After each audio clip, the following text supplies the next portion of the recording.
বুকের অংশটা দেখছেন কি পাশ আর পশম দাঁড়িয়ে গেছে। খোদাখুদির পর সাপ পেলাম না। এটা হলো সাপের ডিম। দিয়ে গুলাচ্ছে না, প্রায় 6 ঘন্টা ধরে এই কাজটা করলাম। আসসালামু আলাইকুম এভরিওয়ান, আমি এখন আছি আমাদের জঙ্গলবাড়িতে। তো আজকে কালকে আমার মা বলতেছে আমাদের এখানে ইন্দুরকুমার সাপ আছে দেখছে, তো এমনভাবে ফেনা তুলছে বলে। ঠিক আছে, তার কারণে আজকে আমি এই সাপটা মারবো না, খেদানোর জন্য তাড়িয়ে দিব সাপটাকে। তো এই কারণে আমি আজকে আসলাম সরঞ্জাম নিয়ে। আর এখানে 3টা জিনিস নিয়ে আসলাম: কোদাল, আঁচড়া আর বাঁশ। আর আমার মাথায় আছে লাইট। ঠিক আছে, আর সাপটা এখান দিয়ে বের হয়। তো আজকে আমি এই সাপটাকে দেখাবো আপনাদের, যদি আমার বের করতে পারি তাহলে দেখাবো। তো এই আঁচড়াটাকে বাঁশ দিয়ে বাঁধতে হবে। তো আমার কিছু রশির প্রয়োজন। ঠিক আছে, আমি রশি খুঁজবো। এখান থেকে রশি লাগবে।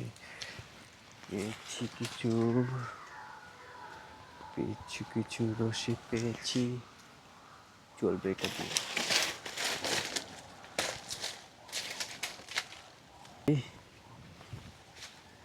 খুব সুন্দর কাজ হবে। এটার সাথে পোক্তা করে ভালো করে বাঁধতে হবে।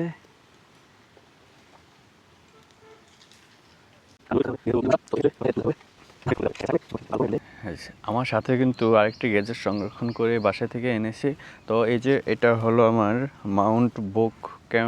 মাউন্ট।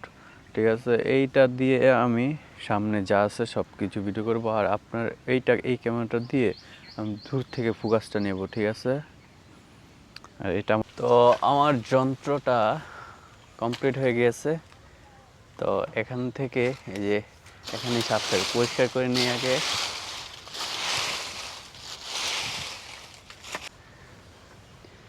এটা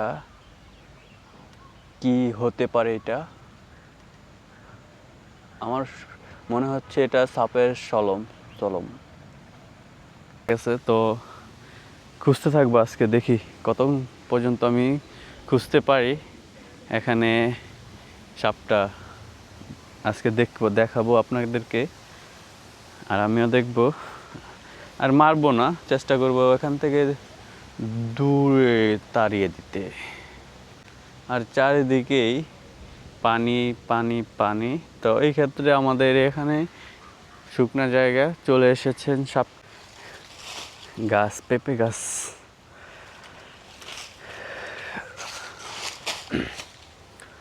আজকে দেখতে হবে আজকে আমাদের সাপটাকে।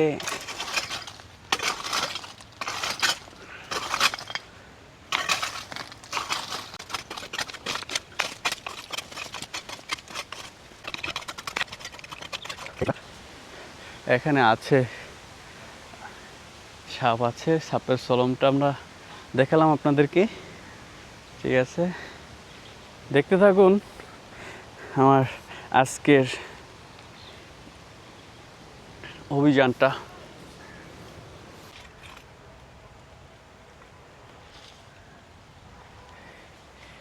এই যে সেই সাপের চলম, দর্শক দেখছেন, বিশাল বড়। বুকের অংশটা দেখছেন কি পাশ, আর তাহলে কত বড় হতে পারে। আমার শরীরটা হিবড়ে মারছে, শরীরের লোম পশম দাঁড়িয়ে গেছে এত বড়ই দেখা। গড, ও মাই গড, খুব ভয়ঙ্কর অভিজ্ঞতা আমি নিয়েছি। তো এখানে আমরা দেখতেছি সাপের ডিম। তো সাপের ডিম, অনেকগুলো সাপের ডিম। তো দেখেন, আপনারাও দেখেন, কাছ থেকে আমি দেখাচ্ছি।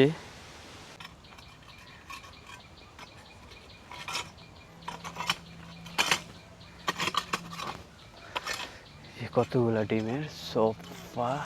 ও মাই গড, ও মাই গড, আল্লাহ।